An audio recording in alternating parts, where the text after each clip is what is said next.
PTI को दोबारा 20 दिन में इंट्रा पार्टी इलेक्शन कराने का हुक्म। इलेक्शन कमीशन ने पीटीआई इंट्रा पार्टी इंतखाबात का फैसला सुना दिया। कहा पीटीआई शफाफ इंट्रा पार्टी इलेक्शन कराने में नाकाम रही। 7 दिन में इंट्रा पार्टी इलेक्शन की रिपोर्ट जमा कराने की हिदायत।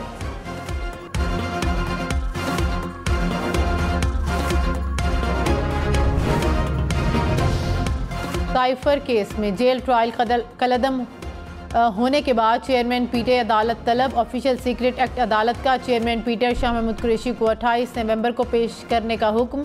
अदालत ने कहा कि चेयरमैन पीटीआई का ट्रायल अब 29 अगस्त से पहले की पोजीशन से आगे बढ़ेगा। इस्लामाबाद हाई कोर्ट ने साइफर केस के जेल ट्रायल को कलअदम करार दिया था। चेयरमैन पीटीआई की अदम पेशी और जेल ट्रायल के लिए इलेक्शन कमीशन जेल जा सकता है। वजारत दाखिला ने चेयरमैन पीटीआई के जेल ट्रायल पर रिपोर्ट इलेक्शन कमीशन में जमा करा दी। Member election commission Nisar Durrani ने कहा इस पर आज ऑर्डर जारी करेंगे। मुल्जिमान की अदम पेशी के बायस तौहीन इलेक्शन कमीशन केस में आज भी फर्दे जुर्म आयद न हो सकी। असद उमर पेश नहीं हुए। फवाद चौधरी के वकील इलेक्शन कमीशन में पेश हुए। लाहौर शदीद फ़ज़ाई आलूदगी के जद में शहर की फ़ज़ा में जहरीली आलूदगी ख़तरनाक हद तक पहुँच गई। एयर क्वालिटी इंडेक्स 500 पॉइंट्स को अबूर कर गया। लाहौर आलूदा तरीन शहरों में सर फहरिस्त। शहरियों को सांस लेने में दुश्वारी का सामना। नज़ला, खांसी, गला ख़राब और आँखों में जलन से हर कोई मुतासिर। माहिरीन के मुताबिक 500 पॉइंट से ज़ायद AQI आलूदगी की इंतहाई हद है जिससे सेहतमंद और हर उम्र के अफराद मुतासिर होते हैं। लाहौर में स्मोक की अबतर सूरत हाल ने ख़तरे की घंटियाँ बजा दी। काबीना कमेटी बराए इंसदाद स्मोक का इजलास तलब। अहम फैसले मुतवक्के। शहर में सॉफ्ट स्मोक लॉकडाउन की तजवीज़ पर गौर होगा। स्मोक से निमटने के हवाले से नए इक़दाम उठाए जाएंगे। सूबाई वज़रा, chief secretary, chairman planning and development boards, माहिरीन माहौलियात और माहिरीन सेहत इजलास में शिरकत करेंगे।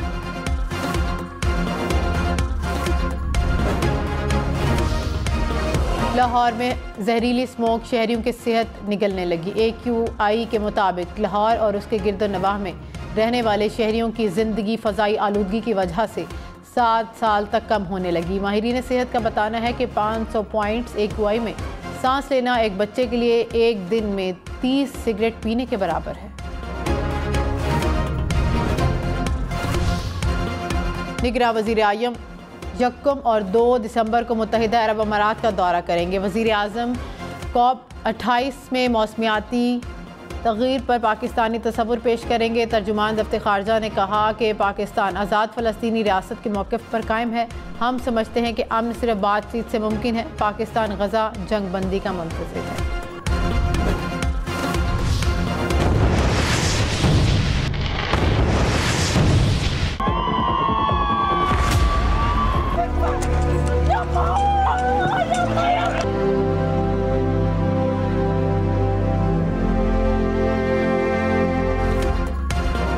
इसराइल और हमास के दरमियान जंग बंदी में ताख़ीर। जंग में वक्फा और यरग़मालियों की रिहाई कल से शुरू होगी।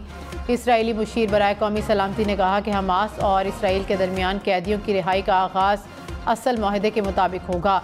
इसराइली अखबार के मुताबिक हमास ने कैदियों की फहरिस्त मुहैया नहीं की। कैदियों की रिहाई का हतमी माहदा होने तक सीज़ फायर नहीं होगा। हमास हुकाम ने आज पाकिस्तानी वक्त के मुताबिक 1 बजे से जंग बंदी के आगाज़ का ऐलान किया था। मुआहदे के मुताबिक इसराइली फोर्सेस के टैंक गज़ा का मुहासरा ख़त्म करेंगे। गज़ा में खुराक, फ्यूल और तिबी इमदाद के ट्रक ले जाने की इजाज़त दी जाएगी।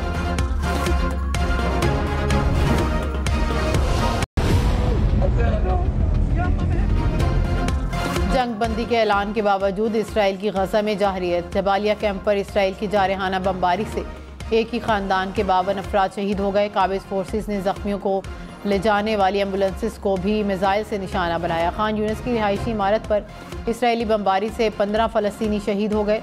रिफा में 2 बच्चों समेत 14 फ़लस्तीनी शहीद हो गए। खान यूनिस में 111 फ़लस्तीनियों को इज्तिमाई कब्र में सुपुर्द खाक किया गया। 48 रोज़ से जारी बमबारी से शहीद फ़लस्तीनियों की तादाद 14,500 से ज़ायद हो गई।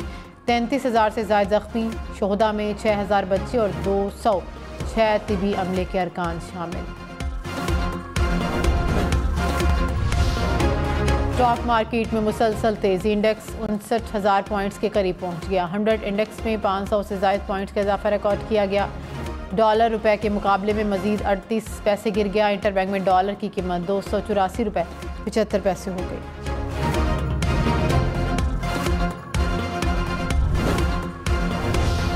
भारतीय एयरलाइन की कराची जिना इंटरनेशनल एयरपोर्ट पर मेडिकल लैंडिंग। तर्जुमान CAA के मुताबिक जद्दा से उड़ने वाले जहाज़ में भारतीय खातून का मुआयना किया गया जो मुर्दा पाई गई।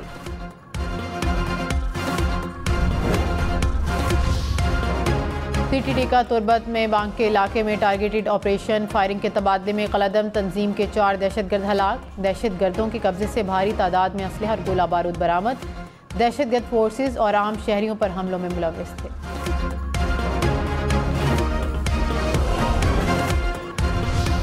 कराची में कलदम तंजीम के 4 दहशतगर्द गिरफ्तार। तर्जुमान CTT के मुताबिक गिरफ्तार दहशतगर्दों से असलहा और मोटरसाइकिल भी बरामद।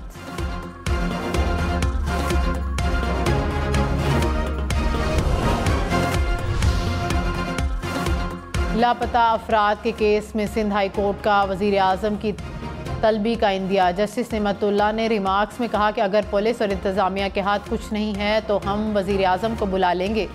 कराची के मिसिंग पर्सनस के केसेस को 10 साल हो गए, कोई पेशरफ्त नहीं हो रही। JITs और टास्क फोर्स के इजलास नतीजा खेज नहीं होते। इतना वक्त देकर केसों को देते हैं तो बहुत मामलात निबट जाते। शहरियों को अदालत में पेश करें वरना कोई भी कदम उठाएंगे।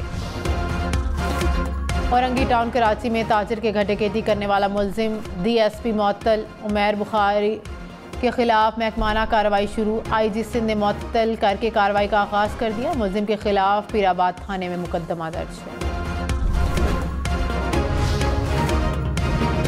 कनाडा और अमेरिका की सरहद पर गाड़ी में धमाके से 2 अफराद हलाक। नियाग्रा फॉल्स के करीब रेनबो ब्रिज पर धमाके के फौरी ट्रैफिक के लिए बंद कर दिया गया। धमाके की दहशतगर्दी के पहलू से तफ्तीश जारी। पुलिस और FBI की टीमें मौके पर मौजूद। इब्तदाई रिपोर्ट के मुताबिक चेकिंग के लिए रोकने पर अचानक गाड़ी की रफ्तार बढ़ी और बैरियर से टकराकर फट गई। इंतजामिया ने कनाडा और अमेरिका की सरहद पर 4 क्रॉसिंग्स और न्यूयॉर्क एयरपोर्ट बंद कर दिया। कैनेडियन वज़ीर आज़म ने हादसे को इंतहाई संजीदा करार दे दिया। भारत बास न आया। खालिस्तान रहनुमा के अमरीकी सरजमीन पर कत्ल की कोशिश नाकाम। अमरीकी हुकूमत ने भारत को वार्निंग जारी कर दी। फाइनेंशियल टाइम्स के मुताबिक भारतीय साजिश का हदफ खालिस्तान तहरीक के रहनुमा गुरबनंत सिंह थे। भारतीय वज़ीर आज़म के दौरा अमरीका के बाद वार्निंग जारी की गई। साजिश में मुलव्विस एक शख्स के खिलाफ न्यूयॉर्क की अदालत में मुकदमा दायर किया गया। अमरीकी महकमा इंसाफ इल्ज़ामात पब्लिक करने पर मुशावरत कर रहा है। मोदी सरकार ने कनाडा में सिख रहनुमा हरदीप सिंह को भी कत्ल किया था। मनी लॉन्ड्रिंग केस में अदालती हुक्म पर मोनिस इलाही की जायदादें और बैंक अकाउंट्स मुंजमद कर दिए गए। दस्तावेज़ात के मुताबिक मोनिस इलाही के लाहौर में 8 मुख्तलिफ बैंक अकाउंट्स को मुंजमद किया गया। कसूर और रावलपिंडी में मौजूद 6 प्रॉपर्टीज़ भी मुंजमद। चेयरमैन PTA की अहलिया बुशरा बीबी ने केसेस की तफसीलात फराहमी और गिरफ्तारी से रोकने की दरख्वास्त वापस ले ली। इस्लामाबाद हाई कोर्ट ने दरख्वास्त वापस लेने की बुनियाद पर इस्तदा खारिज कर दी। रहनुमा मुस्लिम लीग नून जावेद लतीफ़ ने कहा कि आज हमें ताने दिए जा रहे हैं कि शेर बिल्ली बन गया। कोई कहता है कि लाडला बन गया, कोई कहता है कि उनको लाया जा रहा है। अगर हम 16 माह की हुकूमत का हिस्सा ना होते तो हालात कुछ और ही होते। नवाज शरीफ ने मुल्क को खाना जंगी से बचाने की कोशिश की। आज भी मुल्क को आइन के मुताबिक ना चलाया गया तो हादसा हो सकता है। नवाज शरीफ ने अमन और मुज़ाकरात का रास्ता अपना लिया।